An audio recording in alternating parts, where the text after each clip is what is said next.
and welcome back to my channel and to a brand new video. I've got my orange squash. If anyone knows me, I don't drink tea and coffee just because I don't like the taste. And it's always, when people say, do you want to go for a coffee? Or people talk about having, snuggling up and having a cup of tea. For me, it's an orange squash. So cheers. Hope you've got your drinks ready. Today's video is going to be a bit of a chatty Q&A because I popped a question up on my Instagram story and asked you, what did you want to know? I guess following on from my visit to the UK. So following on from that, I've written down some of the questions that kept repeatedly coming up, and I thought we'd just go through them together. So cheers, let's get started. So probably the biggest question, there were two really popular questions, but the first one was, do you think you'll ever move back to the UK? And it's a tricky one. Not in the foreseeable, like I can't see myself living in the UK anytime soon, us as a family. But I also can't imagine not ever living there one day. And what's really funny about coming back and visiting is that it is so familiar. It's almost like that muscle memory. You just slip back into what life was like, the same friends, the same places, doing the same thing. So it's really familiar, it's very comfortable. But no, now that we've been in Dubai over a year, I can't see us leaving anytime soon. So I guess the short answer, I could really dive into that, but the short answer is no. But never say never. I envision Oakley going to school here and doing the bulk of her childhood here, but maybe later in life, maybe down the line. But it's really hard to see that far ahead, because if you go back to the start of 2024, I didn't even know that we would end up living in Dubai within 8 months of that year. So never say never. I'm always open to new opportunities. You just never know where life is going to take us. But I think if anything, I would probably end up moving to a different country before I move back to England. But hey, situations can change, we will see. The next most common question was, when you visit the UK, does it make you want to move back? And it's really tricky to answer this because it's like my head and my heart. My heart is like, if I think about my family, seeing the kids together, that's the biggest thing. Seeing Oakley with all of her cousins, it's so lovely. And obviously being around my mum and sister and Dan's family, my friends, of course, there is part of you that thinks oh, I miss this. And like I said, because it is so familiar, it would be easy to move back. It would be so easy just to move back and slot into everyday life. But no, it doesn't make me want to live there necessarily. I think if anything, if I'm just being completely honest, there are lots of things that remind me why I left, or remind us of why we wanted to move in the first place.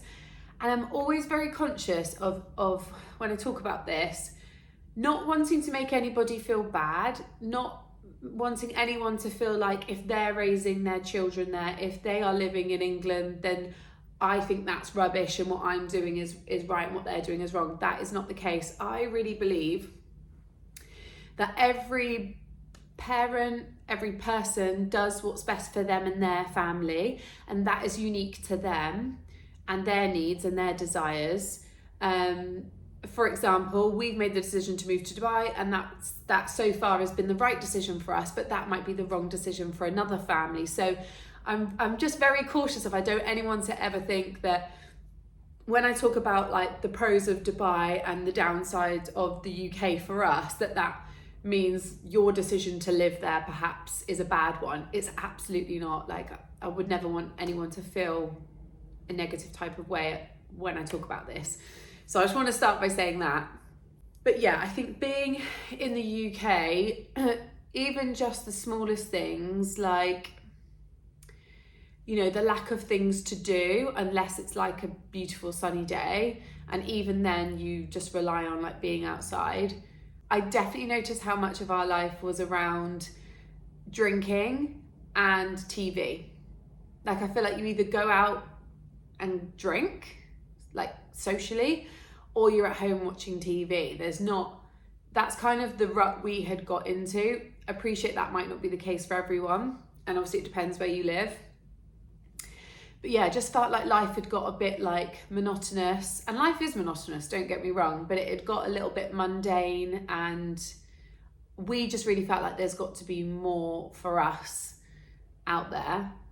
And I guess that was a catalyst to moving. But let's move on with the other questions, because I feel like we'll come back to that. What are you stocking up from the UK to take back? So this time, because I came back in May and then I was back in August, this time I actually didn't bring back too much, but I will just reel off some like, maybe they're not obvious. I was gonna say reel off some obvious things, but they might not be. Paracetamol. These are going to be so random, by the way. Paracetamol and ibuprofen I always stock up on. Obviously when you go to the supermarket you can only buy like 2 boxes at a time, so basically I go in most days and buy like 2 boxes. They're like 50p in supermarkets, but over here if you go to a pharmacy you could spend like £7 on paracetamol. So yeah, I just always stock up on paracetamol. I didn't this time, but things like Calpol, it's just a bit cheaper in the UK, so I tend to get stuff like that. Really random bits like the Child's Farm products and stuff like that just tend to be a little bit cheaper, like maybe like 40% cheaper in the UK. So anything like child related, even down to like snacks, you know, you can get like the fruit roll up, the I can't remember what they're called, the ones with the bears and they get the cards inside. They're like £2.50 in England. Well, here they're like £7 a box. So stuff like that. In the past I bought back Marmite, I bought back gravy. Again, we can get it here, it's just more expensive, like quite substantially expensive. What else? I tend to like, I went and bought a few basics, like just some like vest tops, and in May I did bring back some clothes, and I wish I'd got more because I wanted to buy a load of clothes, like obviously summer clothes, to bring back here. And just as I arrived in August, all the shops had changed to their autumn winter collection, which by the way grinds my gears. The other weird fact that you might not know actually is in Dubai, the shops mirror the rest of the world. So what I mean by that is you go to say Zara, now they will have autumn winter clothes out. And in a couple of months, they will have ski jackets, puffer coats, roll neck jumpers. It's so bizarre because we don't get that cold. Like in winter, don't get me wrong, I'll put on a sweatshirt if I go out early morning or late evening. I might need a jumper on, but you do not need a coat. So the fact that you actually cannot buy certain things like summer clothes in the autumn winter months is such a joke. It just mirrors the rest of the world, which obviously works in seasons. So yeah, that's a little bit strange. People laugh at me when I say this one, but you know is it the Knorr chicken jelly stock pot things? I bought those back because I cook with them quite a lot, so I always bring those back. What else? Oh, like I've got a couple of face masks. Dry shampoo. Actually, this is a good one. In Boots, you can get a full-size Boots own dry shampoo for, I think it's £1.60. And again, over here, they're like £7, £8, £9, £10. So dry shampoo is something I always stock up on. I bought some skincare back this time. I would just say like cosmetic-y stuff. Cosmetic pharmaceutical stuff is always going to be a little bit more. Yeah, but nothing, there isn't really anything we can't get. There isn't really anything major we're missing out on. It's just that we're like paying marginally more. So it's kind of like if I see it, I'll get it. Oh, and then birthday cards, because birthday cards are weird here. Even like, you know, the ones in England that you get, which are like in a garage, like a petrol station garage. You know, they've just got really like naff cards, but they've got like a small selection. They're the type of cards you get here, and yet they charge you like £7 for the card. So I personally have resorted to making my own cards. There's literally like a printing shop I can see out my window. So I'll just like make a card on Canva and then send it there, normally personalise it and pick it up for about £2.50. So that's what I like to do because I think it's a bit nicer anyway. There is a lady I hear who I think sells cards at a cheaper price. But yeah, obviously in Asda you can get ones for like 50p. I think some of them are even like 28p. So I did stock up on a few just like generic birthday cards and wrapping paper. I bought some wrapping paper back. So yeah, it's really strange, isn't it? Some of the things that just cost quite a lot more here. What advice would you give to someone looking to move to Dubai? I feel like there's two ways I could answer this question. I feel like there's lots of practical advice I could give you, which I probably put on my Instagram at some point on different reels. And then there's kind of like the heartfelt advice I could give you. Let's start there, because I feel like that's where I'm drawn towards. I would say that you should just do it. Like, don't make it a one-day plan or a someday plan. I hear people say all the time, like, oh yeah, someday we'll do it. And I know it's not as easy for everyone. I know it can be expensive. I know it can be hard to find jobs. I know it's not like plain sailing. Trust me, I know. But I think what worked for us was our naivety. Like, I think that just worked in our favor.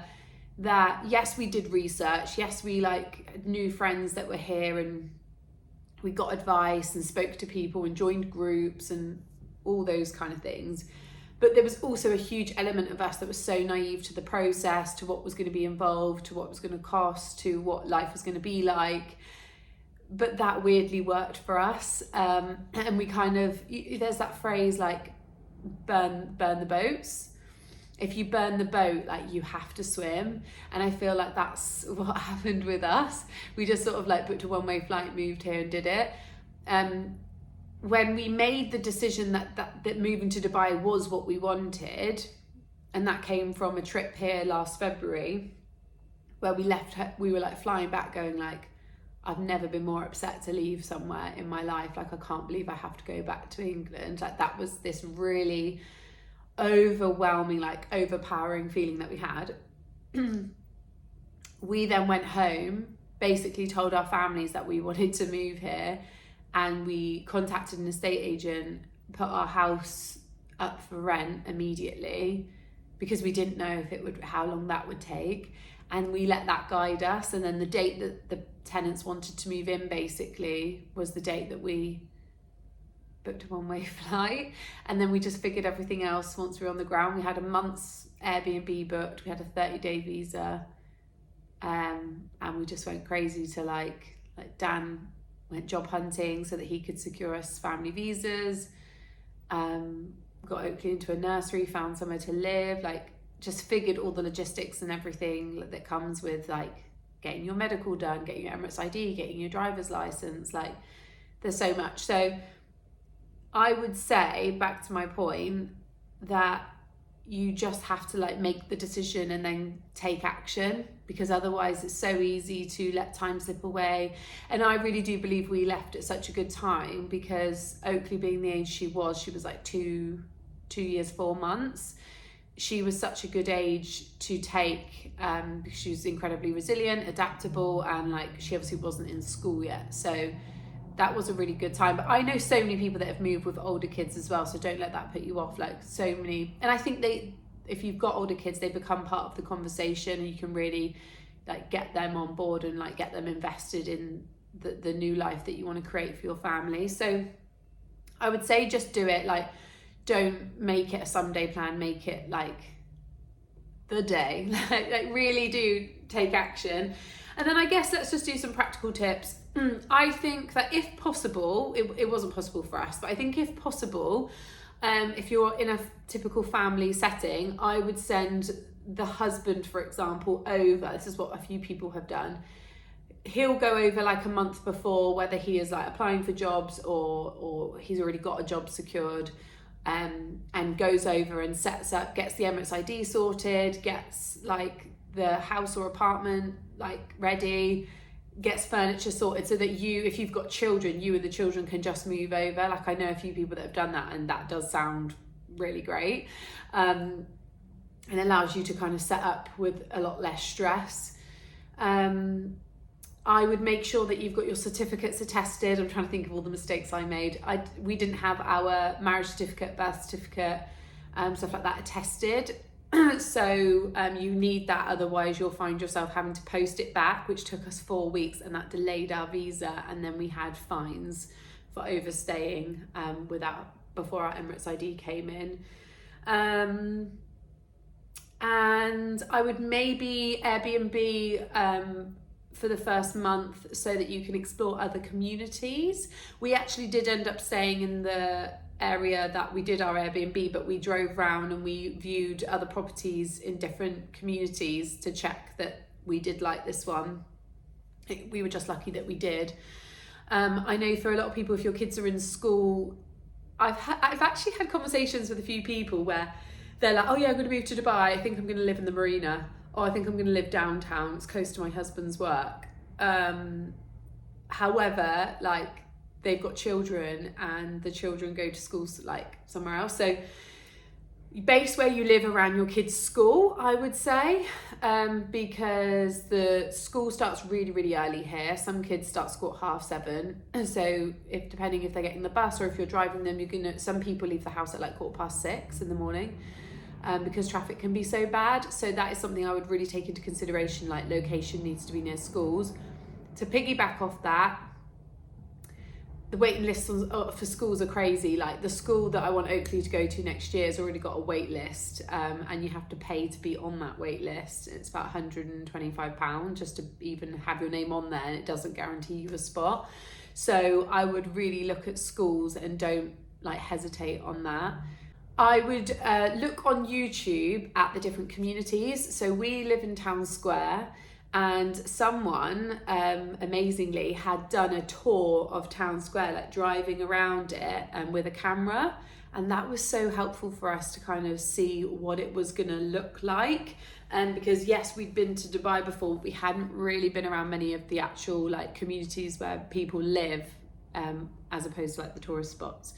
So yeah, that was really helpful. And I also watched loads of YouTube videos where people explain like what an Ajari is, what a Diwar is, about getting your Emirates ID, and there's stuff you should know, like basically if you're renting, when you move into a property, once you've got like done your security deposit and everything, you need to register something called the Ajari, which is like a government thing. It basically registers you as the tenant, and then you need to pay to set up your Diwar, which is where you connect like your bills, your gas, your water, your electric, and your chiller, which is your aircon. But before you actually move in, you have to get a move-in permit, otherwise they will not let you physically move into the property. And again, you can do that when you register your Ajari online. It's everything in Dubai is quite backwards. It's for such a future forward country, it is quite backwards. So I won't go into it all because this isn't a video about how to set up in Dubai, but yeah, I watched quite a few videos to understand how that all worked and what the process was. The fact that we pay for rent in checks. And the funny thing is without your Emirates ID, you cannot get a bank account. Without a bank account, you cannot get a checkbook. Without a checkbook, you cannot pay your rent. So getting your Emirates ID, that's kind of why I said, like, I would maybe, if you can, like, get your partner to come over and sort your Emirates IDs out first. Or if you're working for a company and they can start the process for you, like anything like that, it is worthwhile. But yeah, I maybe need to wrap my brain on that one. Maybe I'll do a whole separate video on tips of moving to Dubai. But my main advice would be, like, if you really want it, and if this is what you really, really want to live here, like, make it the day that you make that decision. Someone said, where do you live in Dubai, thinking of moving? I did just touch upon that, but we live in a community called Town Square. We chose it because it's great for families. It's 25 minutes away from like the marina. I say 30 minutes away from the Palm, which in Dubai is very close. I know that like from where I'm from, half an hour from somewhere would be quite far, but in Dubai you don't really get in the car without driving at least 20 minutes. Like, that's pretty standard here. Anywhere from like 20 minutes to an hour is quite normal. So yeah, we live 25 minutes out. It's going to be a master community, meaning like it's a community that will eventually have a school here. It will have a mall. It will have like a hospital. Like, at the moment it hasn't got those things. It's got a doctor's surgery. They're building a school, which is currently being built. We have a soft play. We have like loads of food places. So we've got like Nando's, Five Guys, ice cream shops, Starbucks, loads of coffee shops, a couple of restaurants. We've got a licensed bar, which is quite rare in communities. We've got gyms, we've got like a boxing studio, we've got a Pilates studio, trying to think what else there is. Like, there's loads of stuff here, and it's all sort of based around a beautiful park that has a merry-go-round, a train, a splash pad, a play park. We have a big patch of grass and a staging where they always host lots of different events and live things are happening there. So we really, really love it here. And it's nice because I find that working from home and being here in the week, like for example, this week I haven't left Town Square. I do leave most weekends, but in the week I don't leave, and I don't feel like I need to. So that's really nice. And it's a really up and coming community for sure. Like, the more Dubai builds out wider and wider, which they are, Town Square will eventually be like considered central Dubai. But yeah, I guess for some people they think it's a little bit far out, but yeah, there's obviously lots of communities you can look at. A lot of people look at, so you've got Mira, you've got Moudon, you've got Damak, Tel Al Ghaf, you've got Villanova, you've got Arabian Ranches 1, 2 and 3, then even further out you've got like Damak 2, Emaar South, and then obviously as you get closer you've got like Jumeirah Golf Estate. Some people live in the marina, some people live in the greens, the meadows, the springs. So I think it really depends on like what your budget is, what you're looking for, and all that sort of stuff. Okay, the last question was, what did you miss about Dubai whilst in England? And I guess this brings us full circle back to my original point of like the things that I noticed when I was in the UK. There was a few things. The key ones was like, we'd be out and like maybe we were like, Oakley was playing and I wanted to like put our bag down, and I had to question whether that was okay to do. Like, oh, is it safe to leave my bag whilst we go off and play over there, or is someone going to pinch it? And that's just not something we have to think about in Dubai. So I guess like safety, or one night actually Dan and I went for dinner. He was staying at his parents and I was staying at my parents, just because there wasn't space for us to both stay at my mum's. And we went for dinner in town, and I needed to go that way, he needed to go that way, and it's only like a 10-minute walk, but I had to get a taxi because it wouldn't feel, whether it is safe or not, it wouldn't feel safe to do that. And again, that was something that we were like, oh yeah, like, oh, that feels really strange. Like, I would normally just walk home in Dubai because it is really safe for women. And yes, just safety was like a big one. Cleanliness. Dubai, if you've been, you know, is so clean. It's very immaculate. Like, we have gardeners and cleaners and security guards, like even just in our community every single day, like pruning and tidying and cleaning and mopping, and all like communal spaces are kept so clean.